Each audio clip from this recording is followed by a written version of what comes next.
A single human father crashed on a planet of lonely alien women. And now he isn't allowed to leave. The emergency pods screamed through Xerilia's atmosphere like falling stars, trailing smoke and desperation. Rexon Creed gripped his daughter's hand as their pod bucked violently, the hull groaning under atmospheric friction. Saren Keelis, barely 7 years old, squeezed her eyes shut and whispered prayers her mother had taught her before the cancer took her. "Dad, I'm scared," she whimpered. "I know, sweetheart. Hold on tight." Rexan's knuckles whitened around the harness straps as the ground rushed up to meet them.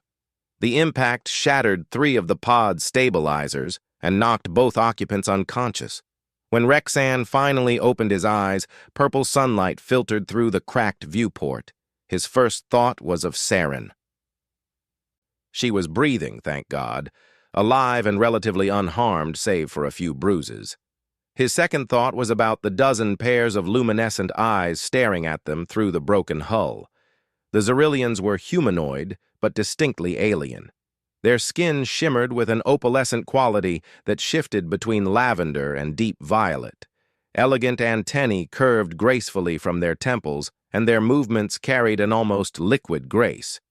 But what struck Rexon most was their expressions, a mixture of wonder, curiosity, and something that looked almost like longing. "Please," Rexon said, hands raised in universal peace. "We mean no harm. Our ship, we're survivors." The tallest among them stepped forward, her ceremonial robes identifying her as someone of importance.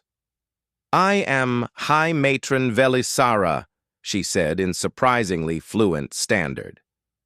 "Welcome to Xerilia, human. You are unexpected." Over the following days, Rexon learned the tragic truth of this world. A plague had swept through Xerilia 3 generations ago, a gender-specific virus that proved 99.8% fatal to males. The Xerilian civilization had survived through desperation and ingenuity, cloning, careful genetic preservation, and an artificial reproduction program that kept their species alive but left them fundamentally incomplete. They had forgotten what it meant to have fathers, brothers, sons. Saren recovered quickly, her resilience surprising the Xerilian healers. The young girl charmed everyone she met with her innocent curiosity and boundless energy. She asked questions the Xerilians had never considered, spoke of her mother with love that made their hearts ache, and clung to her father with a devotion that fascinated them. "She trusts you completely," observed Velisara one evening, as she and Rexon watched Saren play with Xerilian children in the garden. "This bond between father and daughter, it is beautiful. We have only stories now, ancient recordings. To see it in person." "She's my world," Rexan said simply. "After my wife died, Saren became my reason for everything." Velisara's antennae twitched with emotion. "We have repaired your pod. Technically, you could leave." "That's good news," Rexan replied, though something in Velisara's tone made him hesitate. "The council has debated for days."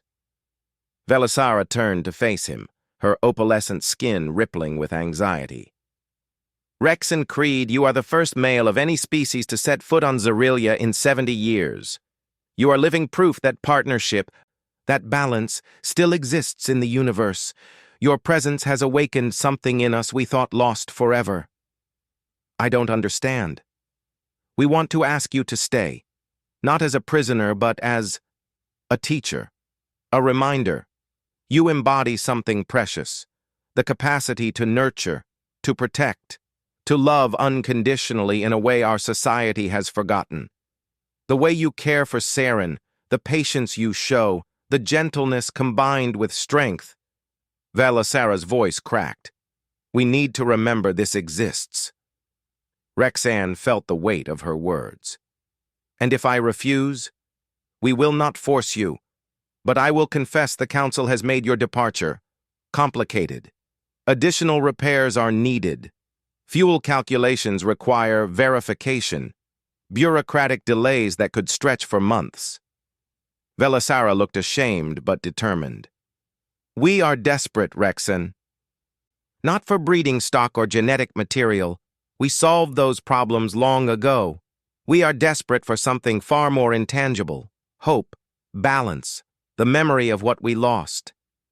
That night, Rexan sat with Saren under Zarilia's twin moons. What do you think, kiddo? Should we stay a while? Saren considered carefully, as she always did with important questions. The ladies here are nice. And sad, Dad. Really, really sad. Like you were after Mom died. But different. From the mouths of babes, Rexan thought. They need you, Saren continued. Not just because you're a boy. Because you're a good dad. Maybe you could teach them? Like Mom taught you how to braid my hair? Rexan laughed despite himself, remembering those clumsy first attempts. You're pretty wise for 7 years old. Mom said helping people is what makes us human, Saren said solemnly. Not our DNA or our planet. What we choose to do. The decision crystallized in Rexan's mind. Humanity had always been about more than survival. It was about connection, about lifting others up, about being the helping hand in the darkness. If he could give this wounded civilization a chance to heal, to remember wholeness, wasn't that worth a few months? A year? The next morning, Rexan found Velisara in the council chambers. I'll stay, he announced. Not as a captive, but as a guest.